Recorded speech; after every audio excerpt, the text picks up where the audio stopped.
ఇదిగోండి గుమ్మడికాయని నేను శుభ్రంగా కడిగేసుకొని పైన అంతానే బూడిదిపోయేలాగా నేను ఇలా చిన్న చిన్న పీసెస్ కింద కట్ చేసుకున్నాను. చూడండి, ఒక కాయ మొత్తం తీసుకున్నా. ఇప్పుడు అందులో పసుపు, సాల్ట్ అండి. ఇప్పుడు ఇది బాగా పిసకాలి, మనకి వాటర్ అంతా బయటకు వచ్చేంత వరకు.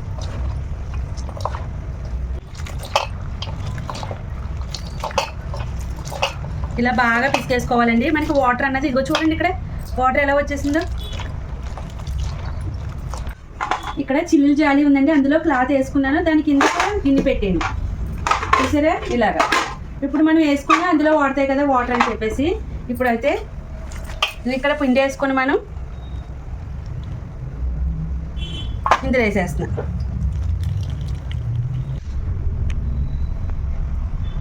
ఇదిగోండి మొత్తం ముక్కలన్నీ ఇందులోకి వేసేసుకున్నాను. ఇక్కడ చాలా వాటర్ అయితే వచ్చేసింది మనకి.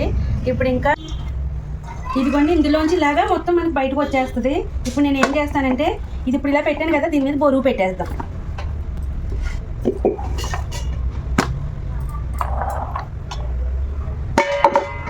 గ్రైండర్ పెట్టేస్తాం. ఈ నైట్ అంతా ఇలా ఉంచేస్తానండి, వాటర్ అంతా వాడిపోతుంది. మళ్ళీ రేపు రోజున దీని ప్రాసెస్ చూద్దాం. 1/2 కిలో పప్పు నానబెట్టి ఇలా రుబ్బేసుకుంటానండి. కొంచెం గార్ల పిండి కన్నా కొంచెం లూజ్గా మనం రుబ్బేసుకోవాలి ఈ వడియాలకి అయితేని. ఇదిగోండి పిండి అయితే ఇంత గట్టిగా అయితే ఉండాలి మనకి. గార్ల పిండి కన్నా కొంచెం లూజ్ అంతే, ఇంకేం కాదు.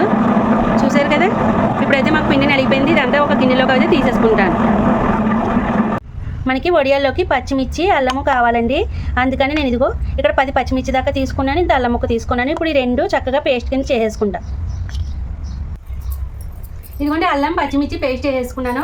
మనకి గుమ్మడికాయ వాటర్ అంతా వాడిపోయి చక్కగా చూడండి పొడి పొడిలాడుతూ వచ్చేసినాయి. ఇప్పుడు ఇందులోకి నేను పచ్చిమిర్చి అల్లం పేస్టు, జీలకర్ర, ఇంకా ఇక్కడ మినపిండి రుబ్బుకున్నాను కదా, ఆ మినపిండి. ఇదిగోండి కొంచెం సాల్ట్ వేస్తున్నాను, ఎందుకంటే రాత్రి ఆల్రెడీ ముక్కల్లో ఉప్పు వేసాను కదా, అందులో కూడా ఉంటుంది కదా, కాబట్టి కొంచెం లైట్గా వేస్తున్నాను. మనం చూసుకొని వేసుకుందాం సాల్ట్ అవుతే. ఇప్పుడు ఇది మొత్తం చక్కగా కలిపేసుకోవాలి ఇలాగా. ఇప్పుడు మనం కలిపేసుకున్నాం కదా, రెడీ అయిపోయింది. ఇంకా వడియాలు పెట్టేసుకుందాము ఎండలోను. ఇలాగా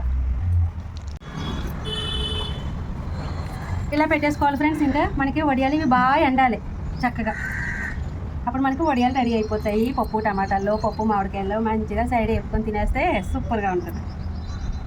నేనైతే ఇలా చేస్తాను, మీరు ఎలా చేస్తారో తప్పకుండా కమెంట్ చేయండి ఫ్రెండ్స్.